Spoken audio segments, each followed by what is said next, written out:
Hello and welcome. You're watching Terror Talk with Bennett and Rue. All right. So today we're going to be starting the Favorites February, which I got from a YouTuber I love to watch, and every February she goes over her favorite movies. And I thought that would be neat for us to do on our podcast. So it's my week, and we're going to be talking about the Scream movies. It's your week. It's my week. We're going to be talking about the Scream movies.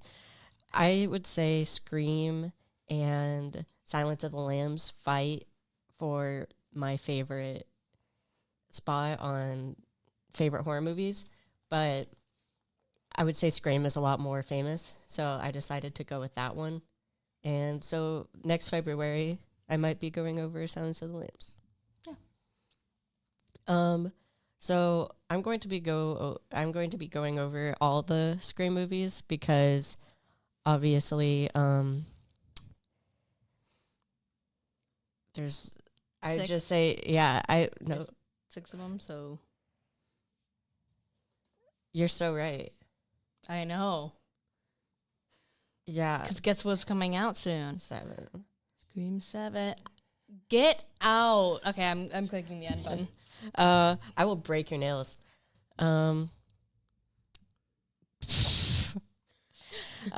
Anyway, yeah. So I love these movies. From the words of James A. Janice from Dead Me, I don't think there's such thing as a bad Scream movie. I just think we all have our favorites and least favorites. What? Scream 3. Why?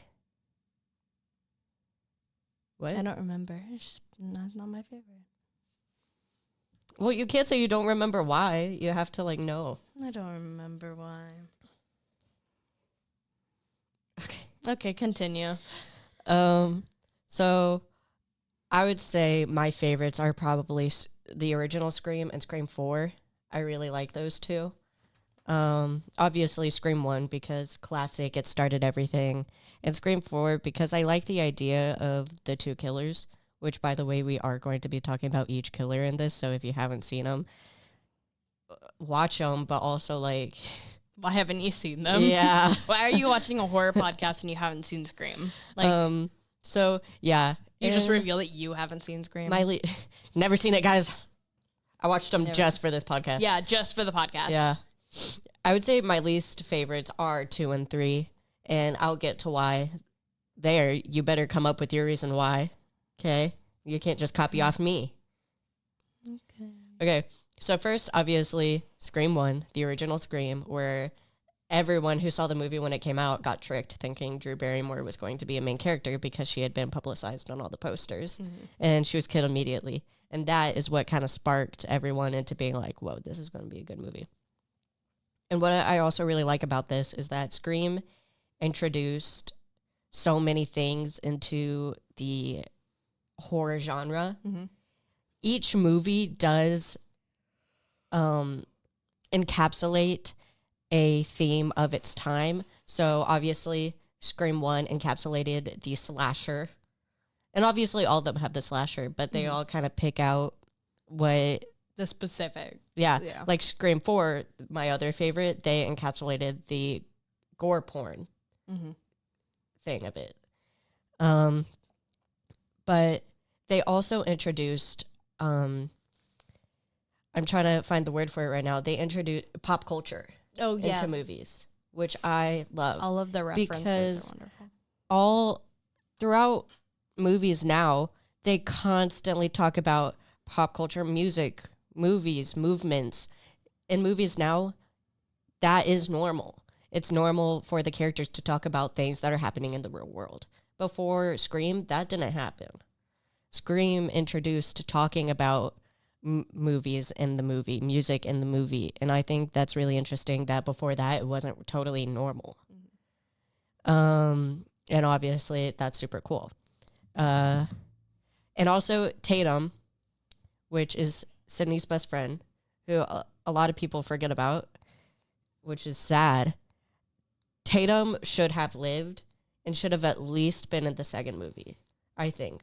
Yeah. I think it would have been a lot better if I I don't know, like somebody else just dragged on more. The second movie, like not dragged on. What's the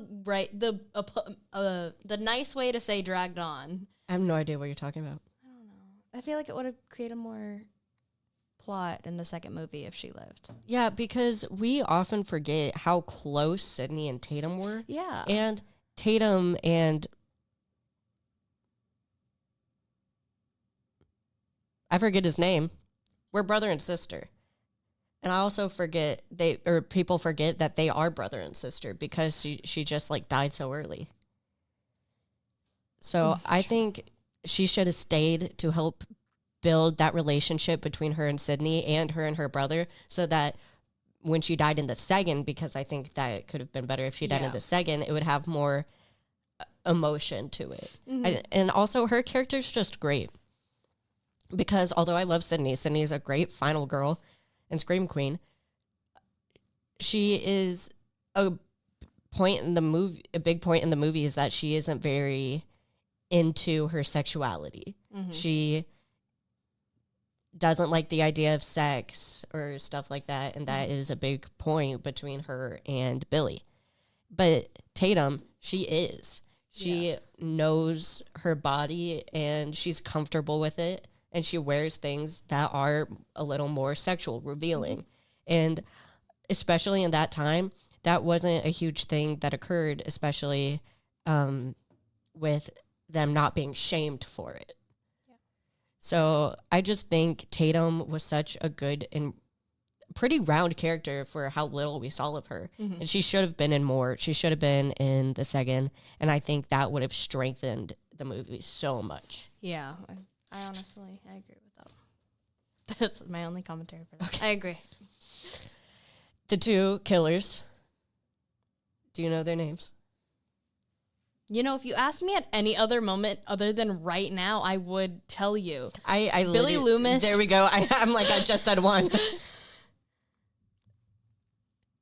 Now that you put me on the spot, I'm... Stu Macher. Yes. Yeah. And it's his house that... everybody dies in. Yeah, that's the like main point of almost all the movies. All of his it, house. Yeah. And I also wanted to talk about like the reasons each killer decided to become a killer, because I also think those individually are interesting, especially the first, because I'm gonna bring some lore from the third, but Billy Loomis only started killing or targeting Sydney because the killer in Scream 3 showed him a video of Sydney's mom and his dad having an affair, and that kind of led his dad to neglect him and leave him. Yeah, and so he became very resentful for Sydney and his mother, or Sydney and her mother. Yeah. And so that's why he became a killer, because it kind of drove him mad. And then Stu, I freaking love Stu. Everyone loves Stu. Yeah. How can you not love Stu? He's a diehard for his friend, so he's just like, yeah, I'll help you kill. Yeah, he's just like silly, goofy. Ooh, I got a knife. Yeah, stab me.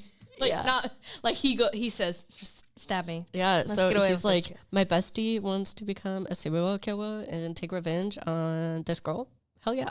Yeah, just of course. They're gay, by the way. Oh, like, wait, actually? No. Oh, I was like confirmed? No, but in the fandom of Scream, they love each other. They just look like they love each other. They do. The way they look at each other. There's like so many edits. Especially that final scene. Yeah, they're just like there's just so many edits of them just like with each other, like looking at each other and acting with each other, and they're in love. Yeah, for sure. It's a fan canon for sure, and I believe it. Mm-hmm. Honestly, it's true in my mind. They love each other. Yeah. But I also do want to say that when in the kitchen scene, when everything is going down, and Billy had Stu stab him, obviously it's a fake knife, and they wore padded stuff underneath to make sure like where you're supposed to stab, you don't really get hurt, even though it is fake. But Matthew Lillard did stab Skeet. He missed I thought that was with the umbrella. So he got stabbed twice? Yeah. both times missed his padded Dude, underneath and got stabbed. And they I- kept it, so his reactions to being Yeah. stabbed are real. 2 times is crazy. Especially because if I was stabbed once on accident, I would be like, okay, cover me entirely in protective armor. Yeah. But, or just pay me more. But that's crazy. I knew about the umbrella one. I didn't know about that one. Yeah, this guy was going through it. Oh my gosh. Yep. No, yeah, so those are 2 times that the stab was real, the reaction was real. Wait, you said it was a retractable knife, though? Yes, it was retractable, Oh. but so it didn't retract. It didn't retract. So It didn't retract and it stabbed it? yeah, so he missed his padded stuff underneath, and it was supposed to retract, but it broke. The shoulder? Yeah, I think it was like in the back of the shoulder, No, maybe. It was like in his Umbrella. gut. The umbrella was his shoulder. Well, damn. Okay. The stab in the kitchen was like his gut. Oh, okay. So yeah, he missed it, and it was supposed to retract. Did not retract. And missed. That's unfortunate. Yeah. No. Super funny. Mm-hmm. Yeah, so funny. A guy got stabbed. And I don't feel like we really need to like go into much with this because I think a lot of people know the first one. Yeah. You know, it's about 2 killers targeting Sydney and her friends. They die, she lives. But girl. the second is Sydney, now in college, trying to ignore what happened in high school, making new friends. She now has a new relationship. She's kind of gotten over it. Although it still lives with her, she has moved on. Mm-hmm. Excuse me. Hope the mic picked that up. Maybe. So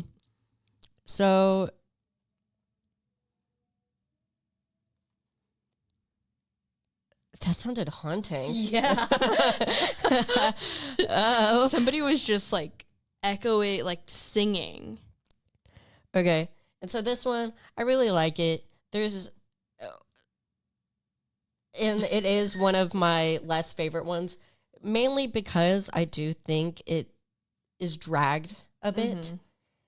And one of the killers is just someone who wasn't really in the movie. Yeah. Like, I don't think it had. Yeah. He's in like one scene, right? He is,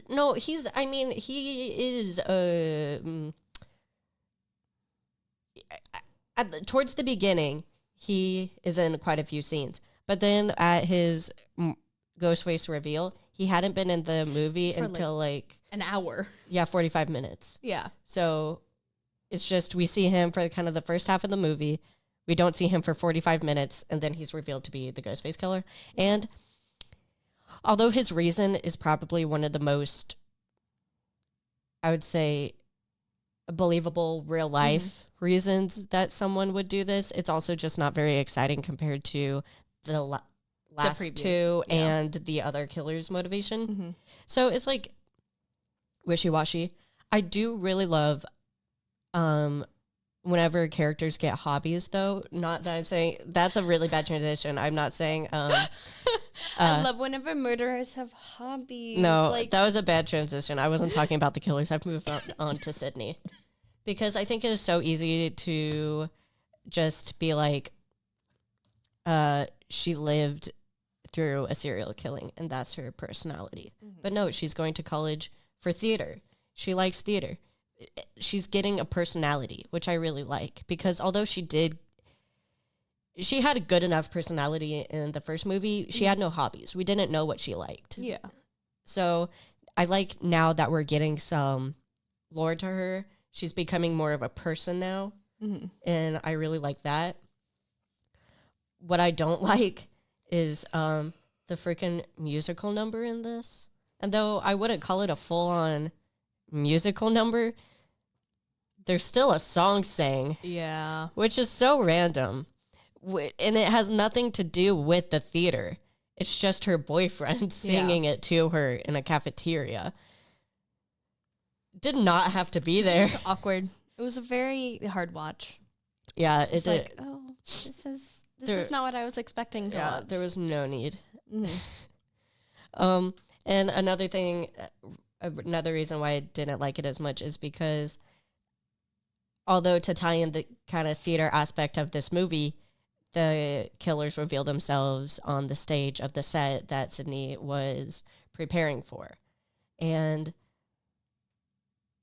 I'm going to talk about the killers. So there's like, I can say names. Mm-hmm. So the two killers were Mickey, which was just like one of the boyfriend's friends. Yeah, just a guy. And his reason was because if he did this, he would get famous, which I do think is why a lot of people sometimes kill, because realistic. They know they'll be infamous. They'll know people will know their names, know their face. But like compared to the previous movie, like what we were like used to and expected, that was just like, oh, that's weak. Yeah.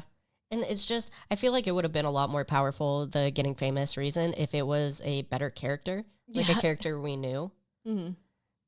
And then he just like snapped and was like, oh, and I'm crazy, by the way. Yeah. But, like, and then the other is Billy's mom.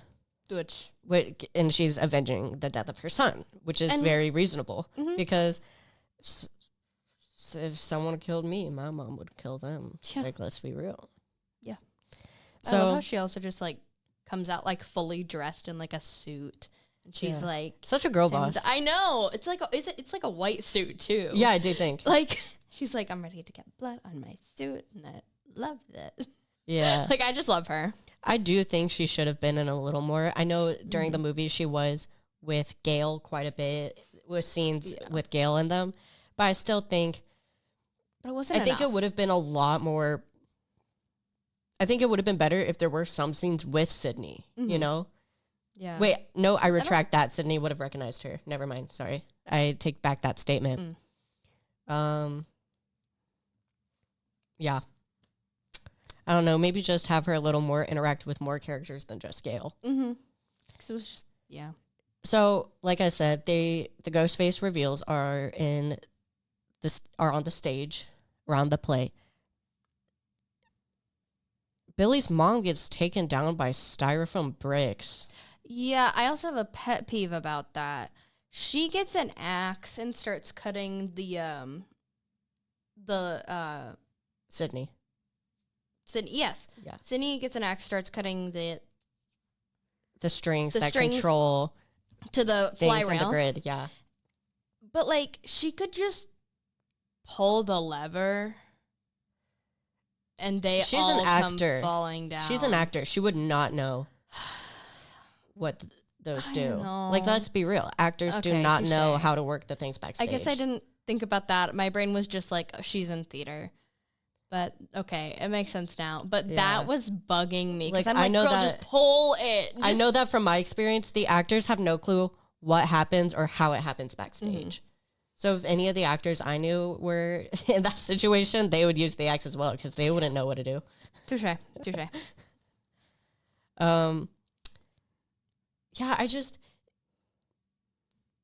I like that they're in the theater and that brings, some interest in it.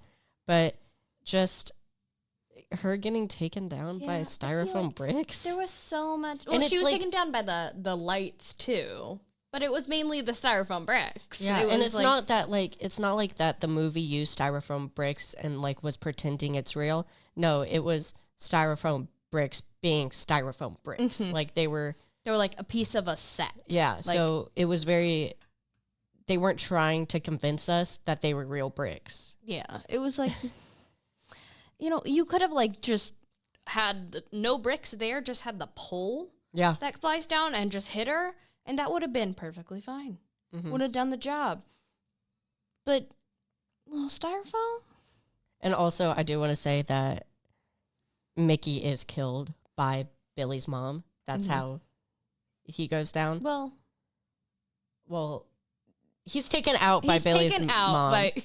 Killed by Sydney. Because they always come back. Mm-hmm. So that's one of my less favorite ones, because I just think it's dragged on a little bit. It has less... What I think this movie has like most of the least memorable characters. Mm-hmm. I would say the only ones we really remember from it are the main core, obviously. Billy's mom. Even Mickey is forgettable. Oh, yeah. I had to look up his name. And Dang, now I forget the other dude's name, because there's a character in this who wants fame with Sydney, and so he like is trying to get her to do an interview with him. The camera guy. No, I'm thinking of Scream 3 or 4 or 5 or 6. I don't know. There's this guy. He's an older guy. He had a relationship with Sydney's mom. I don't know if that ties into anything, but I am thinking of the right guy. Okay. You know his name? No. Okay. Well, he's memorable. Apparently his name isn't. No. But it's just because the movie leads us to believe that he may be one of the killers, which honestly he could have been replaced with Mikey. Yeah. But he kind of just really wanted to be famous. He isn't necessarily a good guy, but he isn't a bad guy by any means. And during the final showdown, he does take out Billy's mom because Sid promises him to do the interview. Yeah. And if she denied, he probably would have shot her. Let's be so for real. He's kind of just interested in his own gain. So he's like gray leaning towards black. Yeah. I guess Gail is also memorable. I said the main like core people. I was just kind of focusing on the like others. The non-repeating. Yeah. Cuz like other than that guy and Billy's mom, it's kind of just like who else is in this movie? Which there's a lot of people, like her boyfriend, Mickey, just super forgettable. So it's just it's not one of my favorites because of that, but it's still a good movie. It's good. It has good kills. It has good characters that are the memorable ones. And even the boyfriend, although he's not that memorable, he is a good character, especially like he's definitely who Sydney needed after what she went through the previous year. So on to the third movie. Circling back to the second real quick, because I said each Scream film kind of hit different tropes. Obviously, the second film had to do with sequels. There are certain in horror movies, the sequels often have specific things that happen, like guidelines. Yeah, and so that is what the second movie is portraying. So with the third movie, it is portraying that if movies are good enough to get a third movie, it has a high budget, it's in Hollywood. So in this movie, instead of taking place at their hometown and college, they are now in Hollywood because a movie is being made about her life. And that is whenever we're introduced into the stab movies. So this one introduces, obviously, we still have the core people, Sydney, Gail, and Dewey. Is there anyone else? I think, that's it. Yeah. Which I do also want to say, usually whenever there's a group of three, like Harry Potter, Percy Jackson, those kind of things, it's almost always two guys and a girl. Yeah. I heavily so appreciate that this is two girls and a guy. Yeah. Because you almost never see that. And it's, honestly, I think maybe it's because the other one is like so old now, but I genuinely think two girls and a guy is a better dynamic. I don't know. You can argue with me about that, but I like it a lot better. And this is one of the only movies or shows that I can think about that do it. I'm sure there are others though, obviously, but that's all I can think about. If you think about famous ones, it's Harry Potter, Percy Jackson, like that's it. Yeah, there are others I know, but so that's the third one. It's in Hollywood. What? Gravity Falls. I'm just trying to list stuff. Two guys and a girl. Stan, Dipper, and Mabel. Yeah, but then there's also like the fat guy, the redhead girl. They're not main characters though. The fat guy is for sure. No, he's like kind of borderline. We need to rewatch Gravity Falls. Don't cry. Lammy, lammy, lammy. Hi there, hi there. This is going on the internet. Yeah. So this one is about, like Hollywood, big. Mm-hmm. And another thing that this also represents is the exploitation and bad stuff that happened to women and girls in Hollywood. Mm-hmm.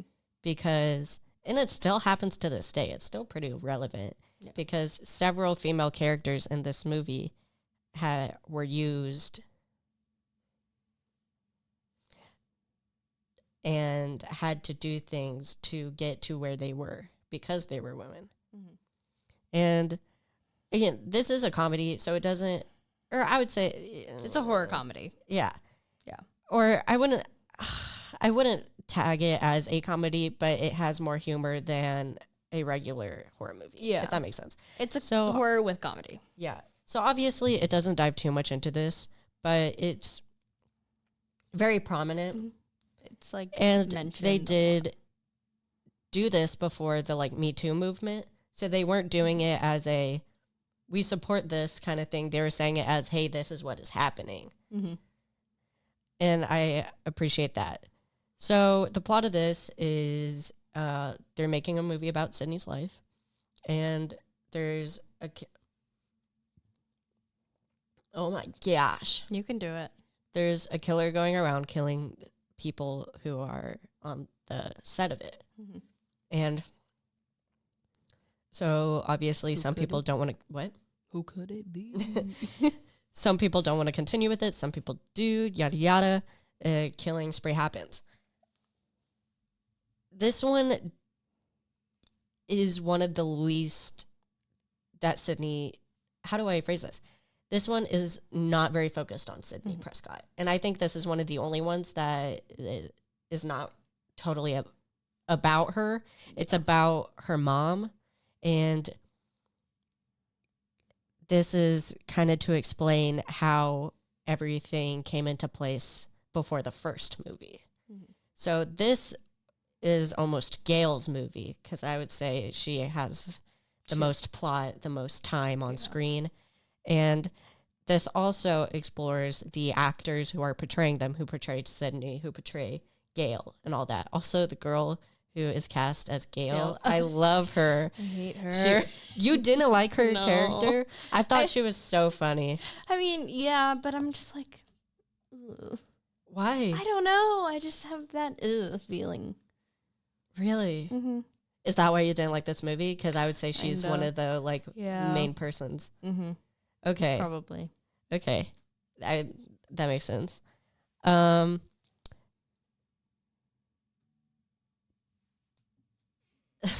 So one of the reasons why I don't like this is because of the voice changer. In the previous movies, they just, they had a little mic and they spoke into it and it distorted their voice. Mm-hmm. Realistic. There's things that can do that. In this movie, the voice changer can replicate. Is that the good word for it? Yeah, it can replicate anybody's voice. Yeah, so if Rue had it and spoke into it, she could sound like me. And it's not even just over the phone. If it was just over the phone, I'd be like, okay. Yeah, it's literally but it's in person too. Yeah. Well, it's not the one that's in the mask. Yeah, but it's like a machine. It's a little machine that you speak into. And in the beginning, the girl is tricked into thinking that her boyfriend is literally outside the door because it sounds so real. I'm like, but we don't even have that technology today. Yeah, I just think it's weird because they also, I don't think they had any samples of their voice to put into the machine so the machine would be able to speak like them. The machine just has the magical ability to sound exactly like them. Mm-hmm. It just does it. So I just think that's a little bit of movie magic that, although Scream has plenty of movie magic situations where you gotta believe it, I felt like that went a little too far for Scream. I mean, it was good. It was an interesting thing. But I just think they could have used something different. Mm-hmm. Solved the problem differently other than that. Yeah. So that's one reason I wasn't a total fan of it. The other reason is that there's only one killer in this, and his name is Roman. He is the director of the movie that is happening. And his reason for killing is that he is Sydney's half-brother, because it has been mentioned a few times in the series already that Sydney's mother wasn't very loyal. She did have affairs, and one of her affairs led to Roman being born. And he searched for his mother, and whenever he finally found Sydney's mom, she rejected him. And so he held a lot of resentment against her and therefore Sydney. And he sent a video of Sydney's mom having an affair with Billy's father to Billy, and that is what made Billy want to track down and kill Sydney. So Roman is the reason why all of this happened. Mm-hmm. Which, interesting. But I'm not a fan of it, because I kind of just liked that Billy was insane. Yeah, that's what Even though Billy was like, your mom was a whore. But, like, it's kind of like I don't know. I liked it that he kind of, like, did it himself. On his own, yeah. Instead of having he was the push. And also him being Sydney's half-brother, also interesting. But again, they never utilized that. Mm-hmm. After this movie, he's not mentioned again. Yeah. Even in the fourth, whenever Sydney's talking about who started this all, she said Billy Loomis. Even though literally the previous movie, she learned that Roman is the one who started it all. Yeah. So it's like they kind of just glanced over everything that happened in Scream 3, and that's why it's probably my least favorite, because they don't utilize what was given to them in that movie. Mm-hmm. I think if they did, it would be one of my more favorites.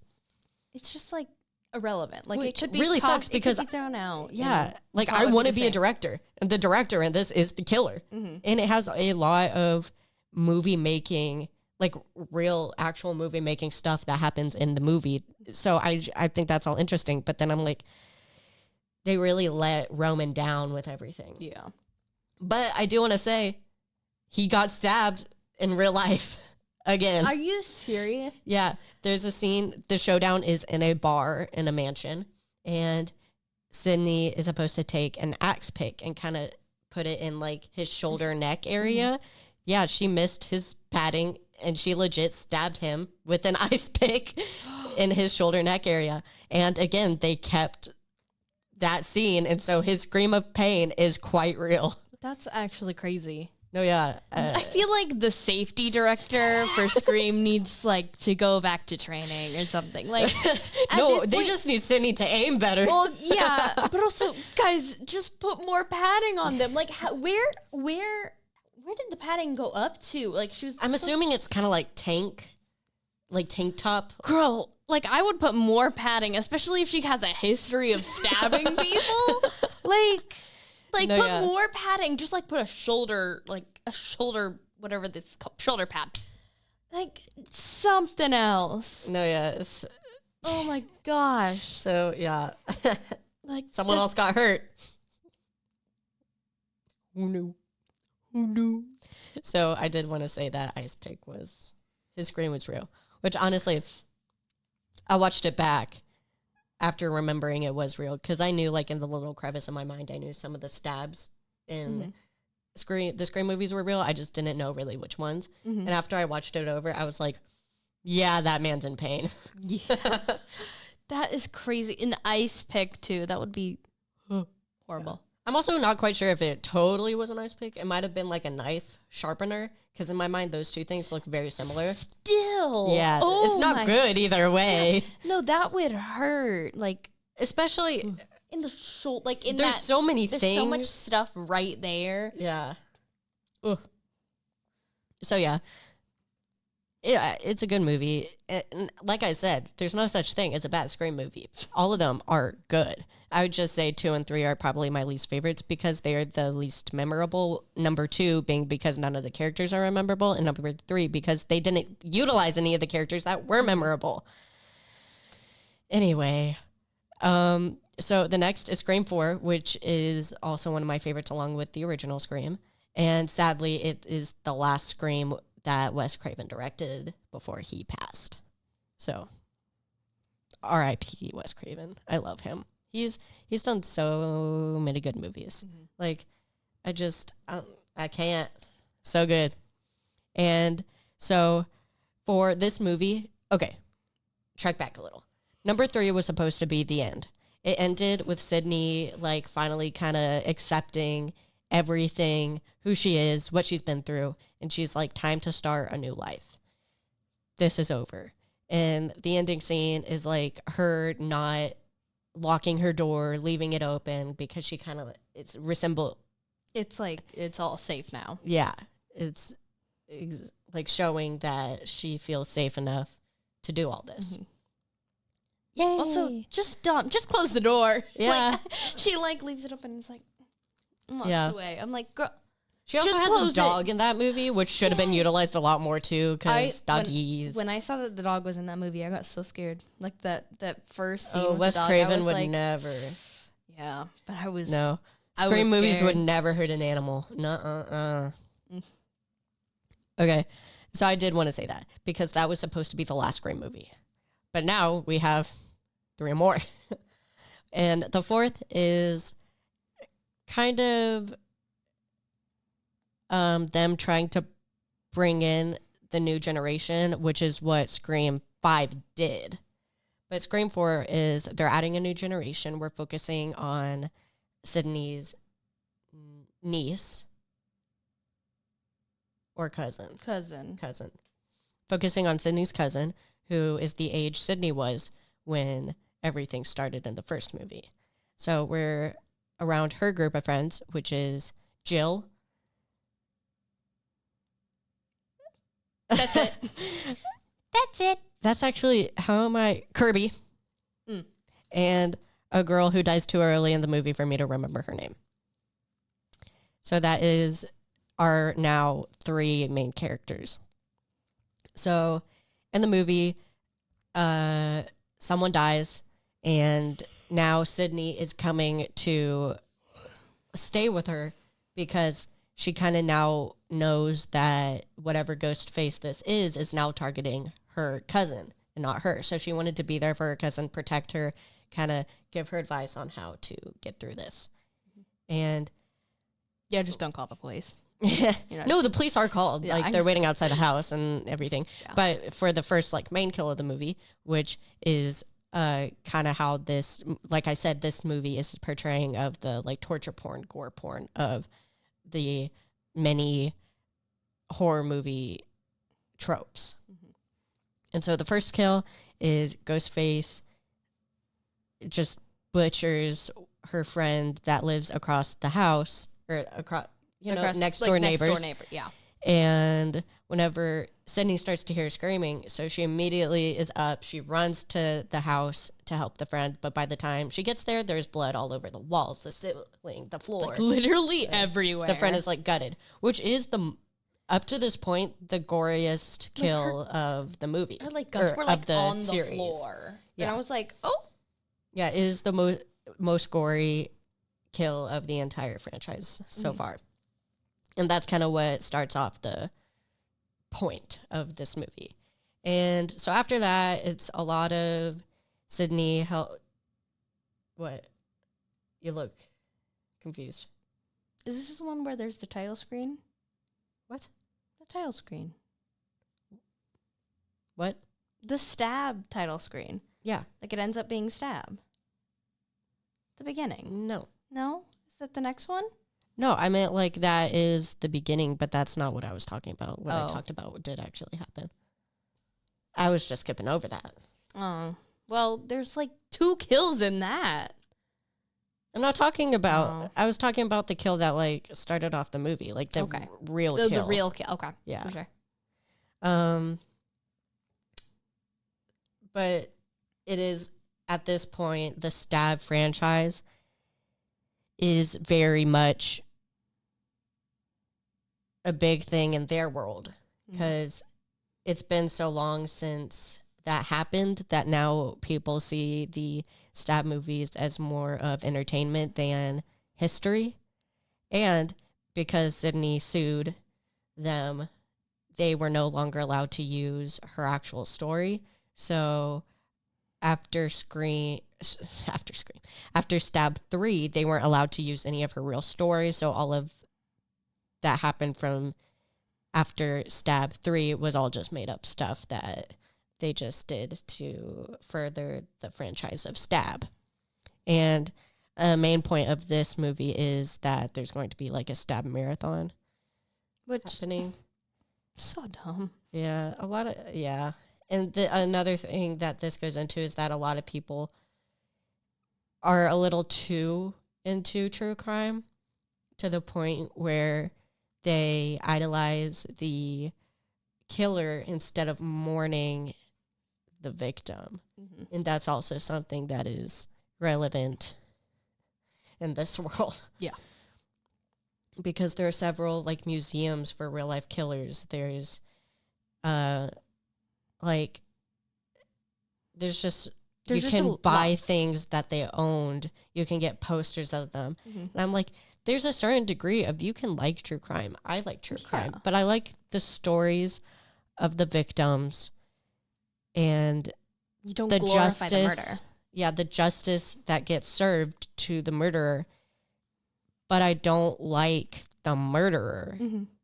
Like, it's a murderer. I support the victim. And I think a lot of people think people who like true crime, because I know a lot of people judge people who like true crime, because I think they think that they like it for the murder. Mm-hmm. No, we like it so we can learn and spread the story of the victim so this doesn't happen to more victims. Because true crime is about the victim, is about their story. If we're telling the story of the serial killer, that's not true crime. That's just praise. Mm-hmm. We need to be telling the story of the victim. Mm-hmm. That's real true crime. Yeah. But this movie talks about that, like the glorification of killers. You look so sad right now. I do? Yeah, you're like... My bad. My bad. I'm crying. I'm just over here crying. You're like, such a good speech. Thank you. It's beautiful, Katie. Thank you. So I love Kirby. She's my girl. She's my homegirl. And she comes back in the 6th movie. Huzzah, Kirby. I also really love Jill, which I will say now, she is one of the Ghostface killers. And Jill has a similar reason as Mickey from the 2nd movie, who I said isn't very memorable. And Jill is much more memorable, though. Yeah, that's exactly my point. I said Mickey having the excuse to get famous as a killer is a fine reason. It just didn't work because he wasn't a good enough character. Mm-hmm. Her reason is to get famous. It worked because she is such a good character. Yeah, then she's like, she is just there. Like, she's not gone for an hour. 7:00. Do you know where your children are? Do you know where your kids are? It's 10 p.m. It's so funny that parents had to have that on their TV to actually check because it became such a problem. Yeah. Yeah. Okay. Anyways, Jill. I love Jill. Like, so good. She was like, the reveal of her being a Ghostface killer was kind of like, oh, yeah, I kind of saw that coming, but also kind of didn't. Mm-hmm. But her having the whole fame thing was just like, oh, okay, you go, girl. Yeah. And the just sequence of her prepping for the police to come as her like stabbing herself, ripping out her hair, slamming herself into glass. Yeah. To make her look like she got hurt by Ghostface too. It's just so brilliant. Mm-hmm. And also every time I watch that, I'm always like, I'd never be able to make myself do that. No. I'd never be able to like stab myself or... She ripped somebody's hand to rip out her hair. Mm-hmm. The chunk of hair is so big. Glob of hair. I'm like, a scalp would have come off with that. That's like, also, how do you get like, I don't know, just like, oh, and she like takes someone's hand. Oh, and scratches like her cheek. Scratches her cheek, so like her blood is underneath someone's fingernails. Mm-hmm. I'm like, I admire her dedication, and that's just. she is such a good ghost face for this because she is just so ruthless. She isn't apologetic for anything she's done. She's like, I'm going to get famous no matter what it takes me, especially killing my cousin and my friends and her boyfriend, which is Charlie. And she has a boyfriend in this, or ex-boyfriend. She is no longer wanting to be in a relationship with him because he cheated. And so then I'm guessing that's about whenever she got with Charlie and decided to do all this. And I really like, oh my gosh, she has this one-liner and she's like, I am not the girl you cheat on. And then she shoots him in the dick. And then the head of his head. That's beautiful, Katie. Yeah, she's so good. She also shoots Charlie, her current boyfriend. Yeah, who was the other ghost face because she wants to be the sole survivor. And she's like, I'm gonna blame everything on you. And I'm like, yeah. Oh, I'd cry. I'd start crying. Yeah, like, he had the reason of, okay, wait, I'm going to say this real quick. So they both did have the reason of wanting to be the survivors of a killing spree. Again, to be famous. But Jill had wanted to be the sole survivor and be famous. So that's why she kills him. Because you could still get famous from two people being the survivors of a killing spree, but she wanted to be the only one. And this ends, or towards the ending, after the police come, they see her and everyone on the floor bleeding, yada, yada. And there's a shot of her getting rolled onto an ambulance and people putting mics in her face, cameras, and her just like being like, it worked. It worked. That's whenever the movie was going to end then. Oh. Yeah. Damn. And the second movie was her going to be back as Ghostface and have Sydney, who had gotten head trauma, to forget that she was Ghostface. And that's kind of what the movie was going to be about, like her trying to, Sydney figuring it out and yada, yada, yada. Which, honestly...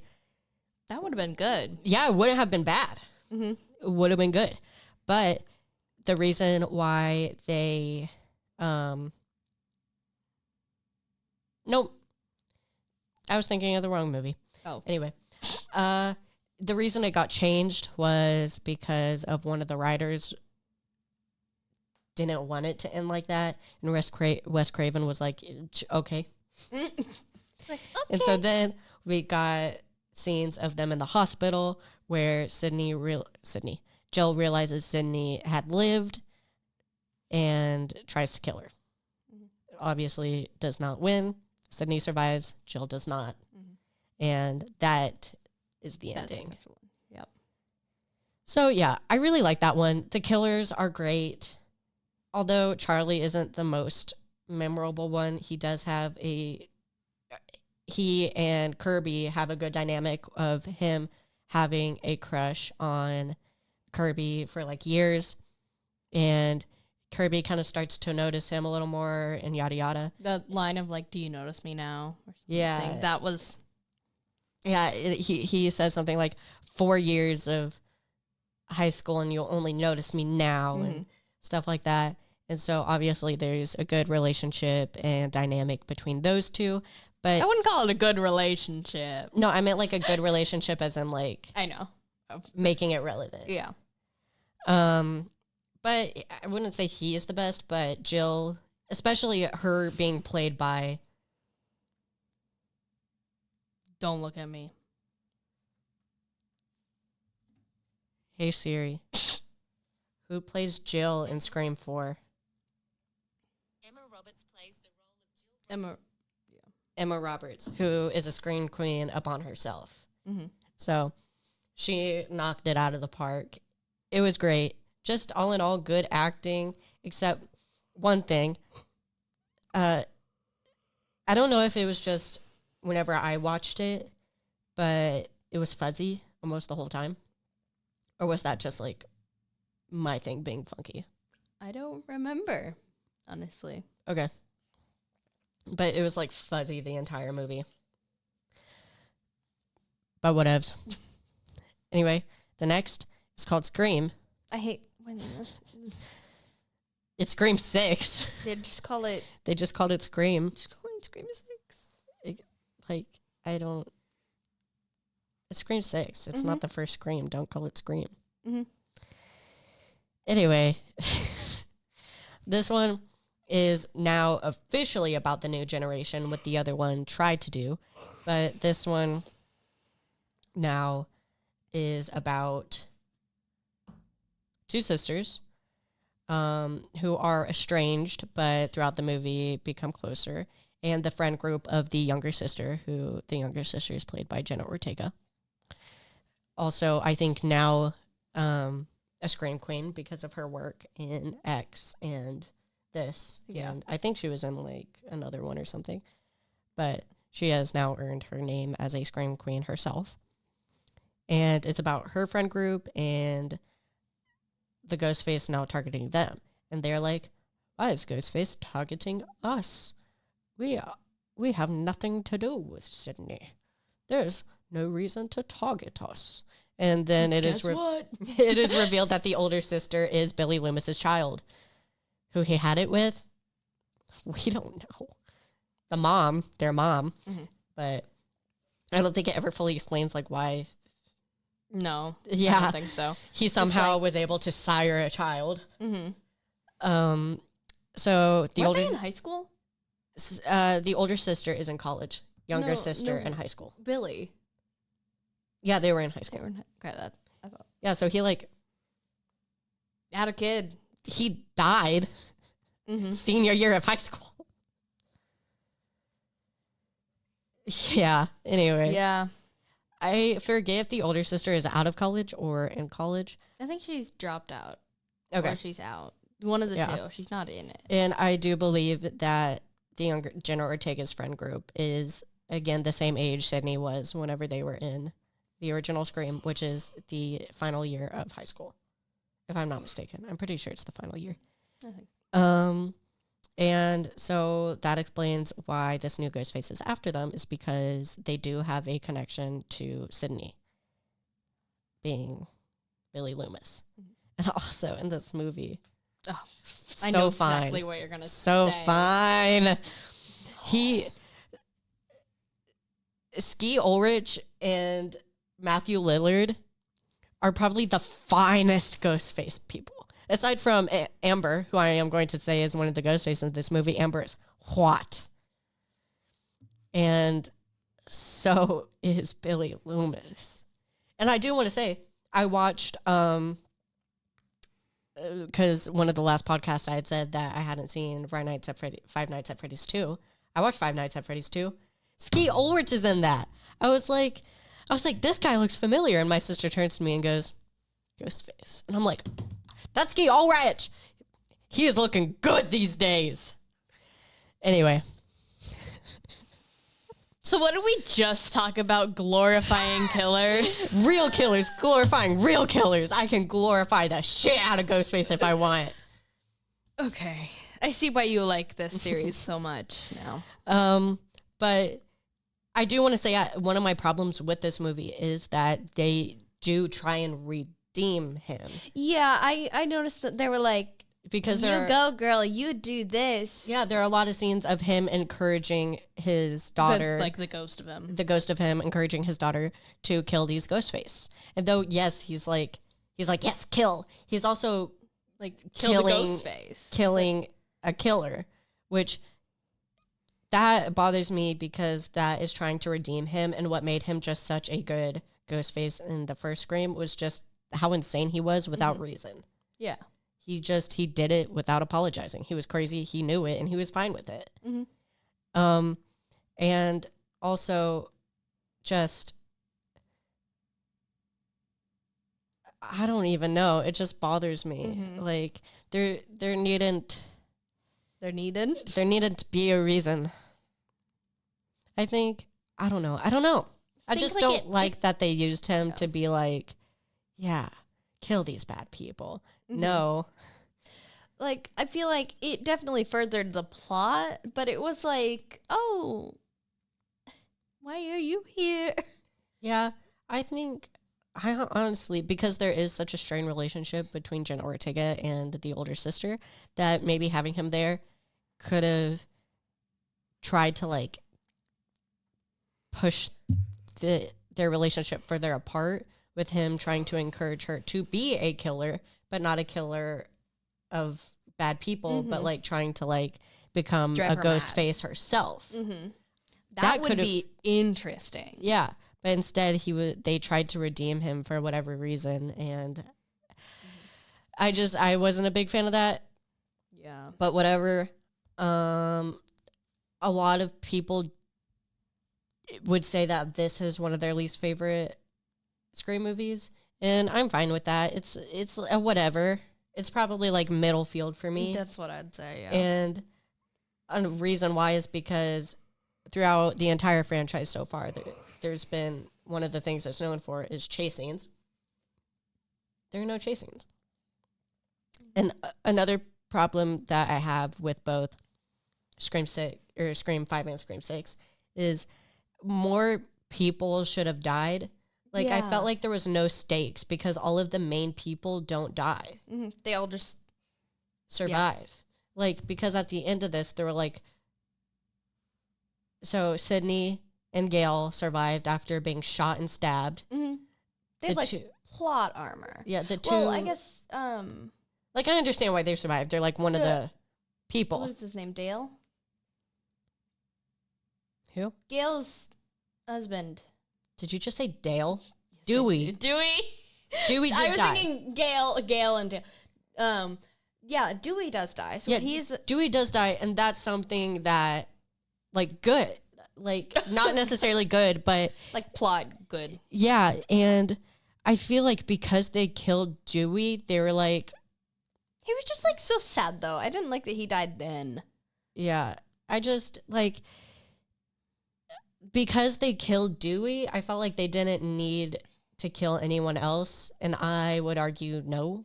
Yeah, no, like just because two of the two twins, they were both put in stretchers at the end of the movie.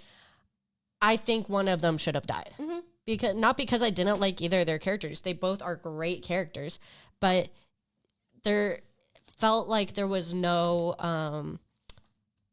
there were just no stakes. Yeah, and no that's suspense. what I was looking for. There's no stakes if nobody dies. And it's just like one of the relationship the male twin had with a girl, she died, but also she wasn't a character. Let's be for real. She wasn't, and she had no personality, so it doesn't really count.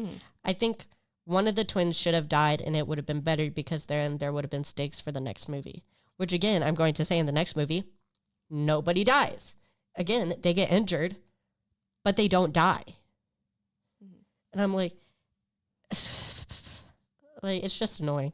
Especially, I don't know, because they're trying to be bigger and better, you know, like reprise the movie. So more deaths, please. Yeah. But they're, I don't even know. I don't know. I know their other friend, who was a guy, died kind of towards the middle of the movie. You know, the blonde dude. He died, which he was a pretty good character, but I just feel like another important character should have died because I felt like that was, like, it was just in the filler. first movie, her friends died. Like literally, like everybody died. Yeah. In the first and movie. towards at the end of the second movie, all of her friends were dead. She had no one. So, besides like two adults who were far older than her, Dewey and Gail. But like genuinely, the friends her age all dead. So I feel like they should have brought a little bit of that into Scream 6 because it would have made us worry more about who could die. But at this point, we're like, well, no one's going to die. But I do also want to say the first fire stunt ever used in Scream was in Scream 6 with Amber, which is pretty cool. And she was in, what's the movie called? Once Upon a Time in Hollywood, and she also died by fire. So that's funny. they were like, I don't know if we should do this, and then they decided to just end up doing it after all. What? Because they were like, should we make her do this again because her character already died like this way in another movie? And they were like, you know what? Yeah, let's just do it. Okay. I'm like, Period. Mm-hmm. She's just a girl on fire. She's just a girl and she's on fire. I will rip off your nails. bam. Anyway, so the two killers in this are Amber, which one of my things is I wish we had more Amber. She was such a good character, again, hot. And she had so much swag, confidence, like... So much swag. Genuinely, that's how I would describe it, because she's just so confident within herself. And especially the scene in the basement where she's like, how do you know I'm not the killer? Oh. And her friend goes, because I am, but she's not. And I don't know, just her interactions with literally everybody in the movie, her acting. And also, I don't feel like I see her in much, which I want more of her, just her actress in other things because she was so good. But also the relationship between her and Jenna Ortega was really good. And honestly, I would have been okay if she wasn't the killer and was in the next movie because she was just so good. I really liked her. I wish there was just more of the character Amber. And the other killer his name is Richie. He is the older sister's boyfriend who had claimed to not know anything about the stab movies or anything about what happened in Woodsboro. But that ends up not being true. It turns out he's a huge fanboy along with Amber, and they're just such, like, again, this also deals with people being too into things that don't concern themselves. I especially want to bring up the death of I'm sorry, I forget her name right now, which really sucks.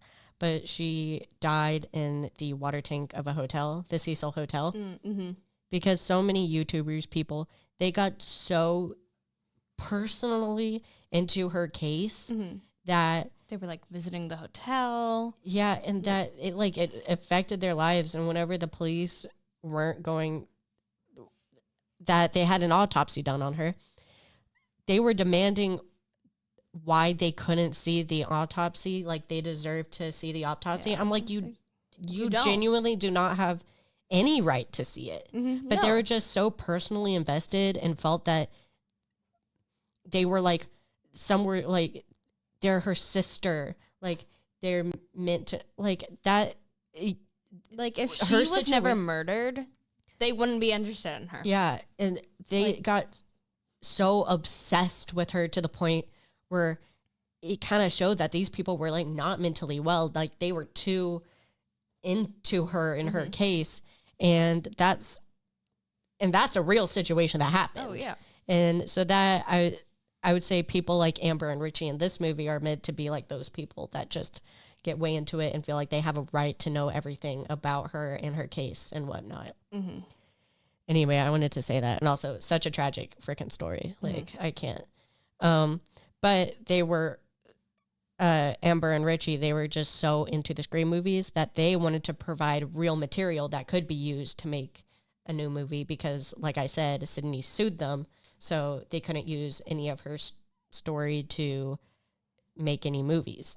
But they wanted to provide real material like the ones that, like the first 3 stab movies, because they think that ever since then, they've all sucked and they haven't done any justice. So they wanted to take it into their own hands to make material for it. And I think that's interesting. I really like that because obviously throughout all the movies, with it being so meta, a lot of these people talk about movies, how movies are made, wanting to make their own movies. But this is the first ever time that a character's reason was to make another movie about it. And a lot of people trash the actor who played Richie. He's in The Boys, he's in Companion, and he's in this. And a lot of people don't like his actor. And I don't know why. I genuinely think in all of those shows, he is so good. A lot of people say he has no range and that he just plays the same character over and over in all these movies. And I'm like, no, That's Timothée Chalamet. That's The Rock. Those people play the same people every movie. This guy, although maybe it's not that much range because both in this movie and in Companion, he starts out as a good guy who's really a bad guy. But that doesn't mean that the characters aren't different in their motivation and how they act, which very much are different. And in The Boys, he's just like a freaking innocent little cinnamon roll who doesn't know what he's doing half the time. So that has like nothing to do with his other two characters. I think people put him down far too much because I truly don't see why they don't like him. I think he is a really good actor. So that's their reasons. This is one of the first times that the two Ghostface partners, one didn't kill the other. The good guys actually kill both, which in the first Scream, Billy killed Stu. In Scream 2, Billy's mom killed Mickey. And the third, there's just one Ghostface. And in Scream 4, Jill killed Charlie. So yeah, it is actually the first movie where there's a partner and neither of them kill each other. So they would have shared the fame together. Also, it is revealed that they were also secretly in a relationship this whole time, which is odd because I do think he is quite older than her. Because again, she's a senior in college and he's the same age as the older sister who, if I'm not mistaken, would have been close to out of college. So it's almost like a senior in high school dating a senior in college situation. Which is weird. So I would say that's like a 17, 18-year-old dating a friggin' 21, 22-year-old. No. 22, 23. I don't know, but it's weird. I don't like it. He's a predator. But they both die in the end. And then, I don't know, I feel like there's something important at the end that I want to remember. Oh, no, probably that no one freaking dies. And so, like I said, that one's probably in my middle. Like, I think it does come before Scream 2 and 3, but it also is nowhere near Scream 1 and 4. And then, lastly, Scream 6, which is meant to be bigger, and because we're now in a city. We're out of Woodsboro for the first ever time. And it's in the city. It's supposed to be bigger set, bigger kills. They wanted to... Oh, wait. I actually don't know. I was saying which horror trope was in each one. I forget what one 5 was supposed to be. I think number 5 was just supposed to be like the new generation horror, I think. And then number 7 was supposed to be action horror. So there's going to be more tricks and flips and all that. So, larger set, larger kills. I liked this one because of that. I remember seeing the cover and realizing it was in the city. And I'm like, oh my gosh, that gives Ghostface such a wider playground. And that's so exciting for who Ghostface is, because we just know him as a killer that's only like in a house. Like a small town. Yeah. Yeah. We see him kill like in houses. So I was really excited to see how big this could be. And it didn't disappoint. It was a really good movie. The kills were good. What sucks is one of my favorite characters was the friend that died on the ladder. Oh, yeah. Because Ghostface comes into their apartment and they put a ladder between their window and the window next door. And all of them got across the ladder by, like crawling on it. But she was on the ladder when Ghostface got to it, and he was kind of like shaking the ladder, and she fell to her death. And that sucks because she was one of my favorite characters in the new friend group that they have made in this city. There's not. I like the what's it called? The store. Yeah. He's killed, I think, was it 2 people? Yeah. In the store? And then just one guy just had a shotgun and was like, get out of me. You're ruining it. And he like scurried away. I'm like, yeah.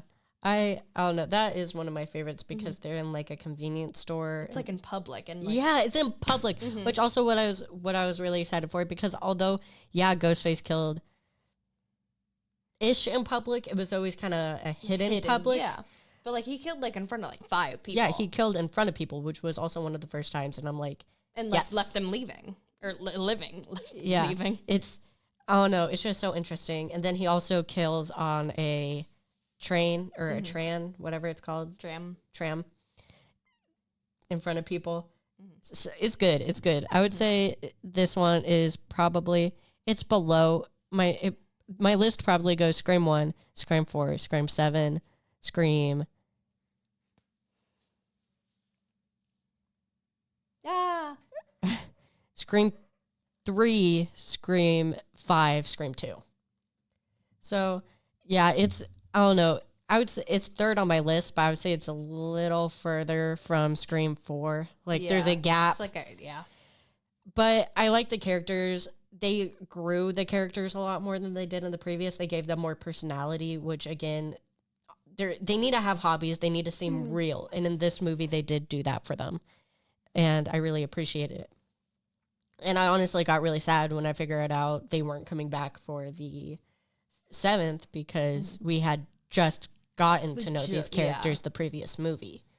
So I have no idea what direction this 7th movie is going to take with all this because people say that the Scream 7 is just going to completely erase what happened in Scream 5 and 6. Oh. Like pretend like those didn't happen. Oh. So I don't know if that's going to be true, if they're just totally going to scrap that because Saw's done it. Saw's ignored previous Saw movies. So and they're definitely a big enough franchise that they can totally do that. Yeah. I hope they don't, but they can. I don't know because like these, although I do think they are good, I don't know if they added enough lore to grant them being missed if they were ditched. Yeah, I guess. Because although they do bring new stuff, they often repeat things that had happened in the other 3, other than the 6th one being in public, being big. And because the killers in this only relate to the Scream or Richie, because the killers in this is his brother, sister, and father. So they could kind of just scrap them and have it doesn't relate to Sydney or Billy. Yeah. These killers. But I do really like these killers. At first watch, I didn't know what to think about it. I really liked that the twist was there were 3 because usually people think there are 2. Scream 3 surprised us with there only being 1. So I thought 3 was another really cool surprise. But I do want to say I really hope Scream 7 does not do 1. Yeah. I think I'd be okay with them doing 3 killers again as a surprise, but I don't think they will, being that was the last surprise. But I want them to do 2. I really don't want another Roman situation where he's the only Ghostface. But I really like there being 3. At first watch, I didn't know what to think about the reason why they did it because I was very iffy on it. But as it's grown on me that, like, of course, again, what Billy's mom did is this family killed her son. This family killed these people's brother and son. So obviously they would want revenge, but I don't know how realistic it would be that all 3 of the family members are deranged enough to actually act on it. But he was staring at the camera. But so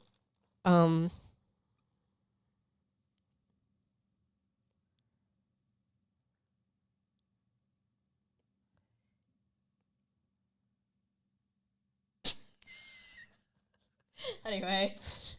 But that does mean that every single one of their family are killers because Richie himself was a killer. Mm-hmm. Anyway, I don't know. Yeah. But I did really enjoy that Quinn, that reveal was really good because she died so early on that it wouldn't have even crossed our minds to think she was a killer because Roman also did that. He killed himself, but that was pretty late in everything that it was kind of like, it wasn't a surprise. Well, it wasn't like a complete surprise that he wasn't the killer. Yeah. But Quinn having been, I think, the first main kill of the movie. Yeah, she was the first main kill of the movie. That it was a really big surprise. Ethan, on the other hand, it wasn't that big of a surprise because we would guess it wasn't the friend that fell off the ladder because there's no way to frame that. Yeah, like she is dead. She's gone. We know it's not either of the twins because they were in the previous movie, and it would honestly be stupid to make either one of them the killer because they were so against it in the first film of them. Yeah. And then obviously it's neither of the sisters, which I do think they try to paint it as maybe being the older sister because she still sees her dad, Billy, and she is having trouble with herself being like, am I a killer because my father was, kind of turmoil. And because there's a rumor started that she was the Ghostface killer in the first movie. That's a rumor that started around her. The first movie? Or I meant the first movie with Scream 5. Yeah. She was the Ghostface killer in Scream 5. I was like... That's the rumor that's happening. So I do think they try and paint her as like, maybe she lost it. But I don't know. I don't think... So I think process of elimination would lead us to believe it's Ethan because he's kind of also just like they are doing nothing. He is there kind of as a placeholder for a Ghostface. Yeah. So I do think they honestly could have just had two Ghostface with it being Quinn and the father. Mm-hmm. The dad, though, was a surprise to me because he's a person of the law. He's a detective. And he just... I don't know, just his actor's great.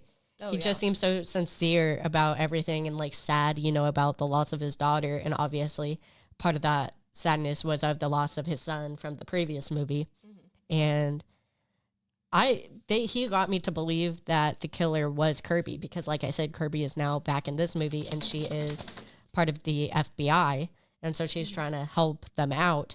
And later in the movie, towards whenever the final showdown is going to happen, he says, hey, I just learned Kirby got fired from the FBI. She's not really here to help you. He had me believing it was Kirby. I was like, Kirby's one of them. So that was a good surprise. I really liked it. The kills were... Ow. What did you do? My leg hurts. Oh. The kills were really good. The reveals were good. It also, the showdown happened in a warehouse that Richie made about all this kind of memorabilia of all the Ghostface from the past. Yeah, like a museum. Yeah.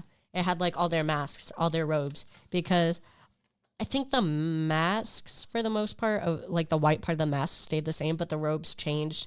Some being like glittery. Yeah, which, I didn't realize until I like rewatched it that they were actually glittery. No, like, yeah. I thought that was something I dreamt of. No, I love it. So some were glittery, some were different fabrics. So it's nice seeing like the difference of all of them that happened throughout the years. And what's funny is one of them ends up being killed by a TV that also killed someone in the movie, in the fourth movie that Kirby was in. Oh. Wait, no, I got that wrong. I'm like... That was from the first movie, was it not? Yeah. Yeah. Someone got killed by the same TV that killed Stu. Yeah. Yeah. So that's fun. It has so many callbacks to the previous movies, obviously honoring the originals, which is what this one is mainly about, honoring the originals. And so this one is probably obviously not one of my favorites, but it's good. And it might be just completely ignored in the seventh one. So You never know. I do want to, though, mention the TV show. Have you seen the TV show? I haven't seen it, but I've heard of it. That had me hooked like cocaine during COVID. It was like, that was all I'd watch. I would watch that and Survivor. And that's just what I watched throughout that. It was so good. And honestly, I'd rewatch it because although the Ghostface mask is different, looks nothing like Ghostface. Mm-hmm. Honestly, I don't think it mentions Woodsboro much at all. It doesn't follow much lore, but it's a good damn show.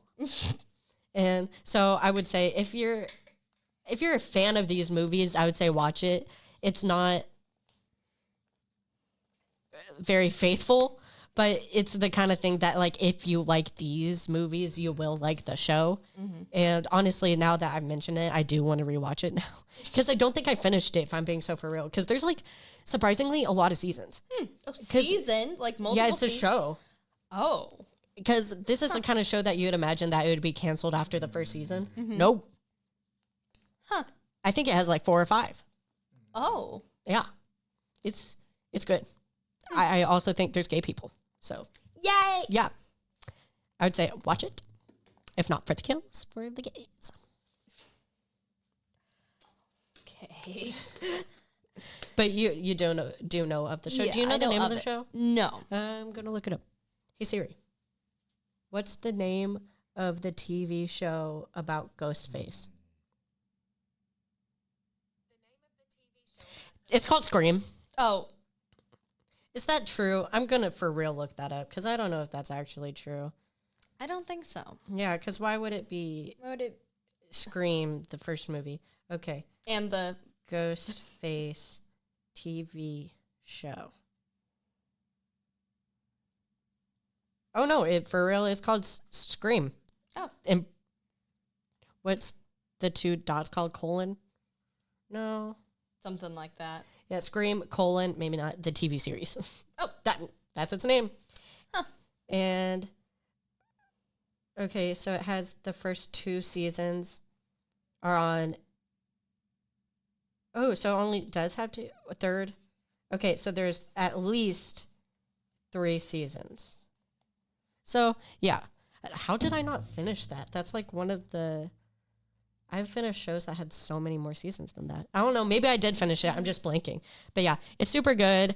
I'm stoked for the 7th Scream film. I'm very excited for it. We'll be watching it once it comes out. And next week we'll be doing a Valentine's episode. So come back for that, pretty please. And goodbye.